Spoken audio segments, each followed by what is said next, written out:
সঁচা প্ৰমাণিত হ'ল ৰাহুল গান্ধীৰ কথা। চকীদাৰেই যে চোৰ প্ৰমাণিত কৰিলে হিণ্ডেনবাৰ্গৰ প্ৰতিবেদনে। হিণ্ডেনবাৰ্গৰ প্ৰতিবেদনত উত্তাল দেশ। বিৰোধীৰ লক্ষ্যত প্ৰধানমন্ত্ৰী মোদী, গৌতম আদানী। 24 জানুৱাৰী 2023 আমেৰিকাৰ হিণ্ডেনবাৰ্গ ৰিচাৰ্চে ভাৰতৰ উদ্যোগপতি গৌতম আদানীক কেন্দ্ৰ কৰি প্ৰকাশ কৰিছিল এক প্ৰতিবেদন। আদানী গ্ৰুপত বিভিন্ন বিত্তীয় অনিয়ম উদঙাই দিয়া হৈছিল এই প্ৰতিবেদনত। তাৰ পিছতে এক হাহাকাৰ পৰিৱেশৰ সৃষ্টি হৈছিল ভাৰতত। হুৰা হুৰা নিম্নগামী হৈছিল ভাৰতীয় শ্বেয়াৰ মাৰ্কেট। বিনিয়োগকাৰীয়ে হেৰুৱাইছিল কেইবা লাখ কোটি টকা। এই প্ৰতিবেদনক কেন্দ্ৰ কৰি উত্তাল হৈ পৰিছিল দেশৰ ৰাজনীতিও।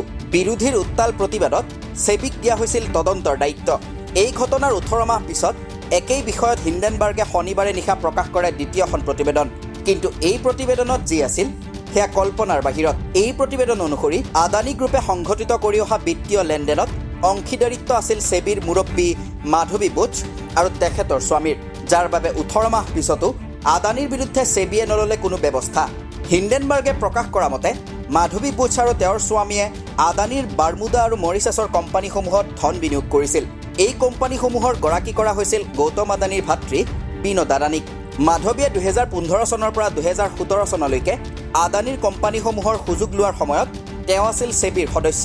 2022 চনত মাধৱী যেতিয়া সেবিৰ অধ্যক্ষা নিযুক্ত হ'ল, তেতিয়া তেওঁ ব্যক্তিগত লেনদেন তথা নিজৰ বিনিয়োগ বা শ্বেয়াৰসমূহ অতি কৌশলেৰে স্বামীৰ নামলৈ স্থানান্তৰ কৰিছিল, যাৰ বাবে যোৱা বছৰ হিণ্ডেনবাৰ্গৰ প্ৰতিবেদন প্ৰকাশ পোৱাৰ পিছত মাধৱী বুচে আদানীৰ বিৰুদ্ধে ব্যৱস্থা ল'ব পৰা নাছিল।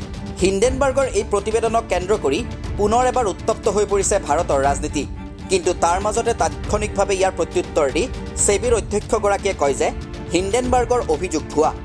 নিজৰ মন্তব্যত মাধৱী বুচে কয় যে হিণ্ডেনবাৰ্গৰ বিৰুদ্ধে সেবিয়ে ব্যৱস্থা গ্ৰহণ কৰি কাৰণ দৰ্শোৱাৰ জাননী জাৰি কৰিছিল।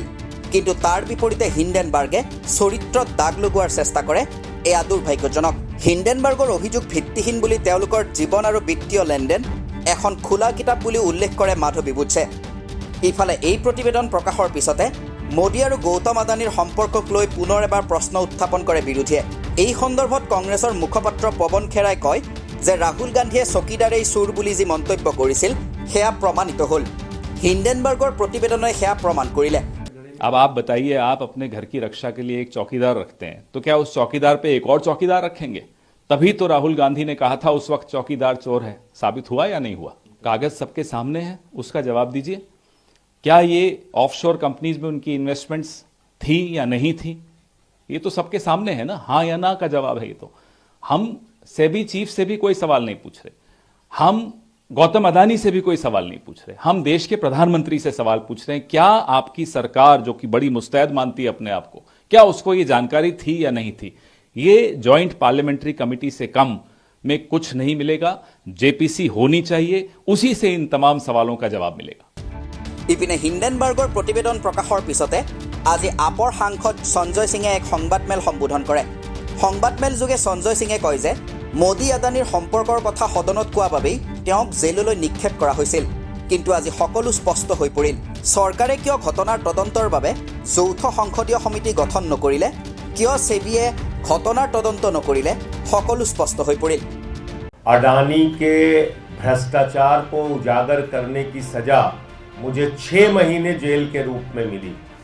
और आपको याद होगा कि देश की संसद में मैंने नारा लगाया था प्रधानमंत्री जी के सामने कि मोदी अडानी भाई भाई देश बेच के खाई मलाई। क्योंकि 18 महीने पहले हिंडनबर्ग की एक रिपोर्ट आई जिससे पूरा देश और पूरी दुनिया अचंभित रह गए। वो रिपोर्ट क्या कह रही थी? वो रिपोर्ट ये कह रही थी कि दुनिया के तमाम घोटालेबाजों को इकट्ठा करके भारत से मनी लॉन्ड्रिंग करके अडानी ने हजारों करोड़ रुपए मॉरिशस में फर्जी कंपनियां बना के चैन चुंग लिंग, नासिर अली, इन लोगों के माध्यम से फर्जी कंपनियां बना के हजारों करोड़ रुपए लगाया। और उन्हीं कंपनियों के जरिए गौतम अडानी का भाई विनोद अडानी भारत में शेयर बाजार को बढ़ाने के लिए, अपने कंपनियों के शेयर को ओवर वैल्यू करने के लिए, यानी वास्तविक वैल्यू शेयर की उतनी नहीं है, उसमें फर्जी कंपनियां बना के विदेशों से पैसा लगाया गया और शेयर का दाम बढ़ाया गया। वास्तविक दाम शेयर का उतना नहीं है, लेकिन बाहर से फर्जी कंपनियां बना के विनोद अडानी के माध्यम से हजारों करोड़ रुपए हिंदुस्तान में अडानी की कंपनी में लगाया गया, उसके शेयर का दाम बढ़ाया गया। और जब हिंदुस्तान के छोटे निवेशक, आम आदमी, मिडिल क्लास के लोग उस शेयर को बड़े दामों पे खरीदते हैं, तो कुछ दिन बाद वो शेयर की वैल्यू जब घटती है तो उनका पैसा डूबता है। और याद रखिएगा, न्यू पेंशन स्कीम, देश के लाखों कर्मचारियों की पेंशन, एनपीएस, उसका पैसा भी शेयर मार्केट में लगता है। ইপিনে তৃণমূল কংগ্ৰেছৰ সাংসদ মহুৱা মৈত্ৰই নিজৰ প্ৰতিক্ৰিয়া দি শীঘ্ৰেই সেবিৰ অধ্যক্ষৰ পদত্যাগৰ দাবী তোলে। মহুৱা মৈত্ৰৰ মতে ভাৰতত চৰম সীমাত উপনীত হৈছে ক্ৰনি কেপিটেলিজম। ঘটনাক লৈ উচ্চতম ন্যায়ালয়ৰ হস্তক্ষেপৰো দাবী কৰে মহুৱা মৈত্ৰই। Hello, this is Mahua Moitra, Member of Parliament Lok Sabha. I'm here to point out a few interesting facts about the recent Hindenburg expose into Madhavi Puri Butch's role in SEBI. In 2015, Madhavi Puri and her husband Dhaval Butch jointly invested into a fund which was used by Vinod Adani, the older brother of Gautam Adani, to round-trip funds into India. In February 2017, Madhavi Puri transferred these assets of the fund from a joint account into that of her husband, Dhaval Butch. In March 2017, Madhavi Puri became a whole-time member of the SEBI. In April 2019, the US firm Blackstone gained approval from the SEBI for the first ever real estate investment trust REIT into India. In July 2019, as a quid pro quo, Madhavi's husband Dhaval Butch was appointed as a senior advisor on a fat salary to Blackstone. In March of 2022, Madhavi Puri was appointed as chairperson of SEBI. Apparently, according to market rumors, Sudhir Mankar, who was the first cousin of Dhaval Butch and who had served as Chief Secretary of Gujarat under Prime Minister Modi when he was Chief Minister of Gujarat, played a pivotal role in the appointment. In 23-24, when the Supreme Court ordered SEBI for a report into the Adani scandal, the SEBI, under the chairpersonship of Madhavi Puri, came back and said that they had drawn a blank, that it was a chicken and egg situation, and they were unable to tell the ultimate owners of the FBI. Now, two questions. Madam Madhavi Puri, in 2015, you had invested into this very FBI that you now claim that you have no idea about the ultimate ownership.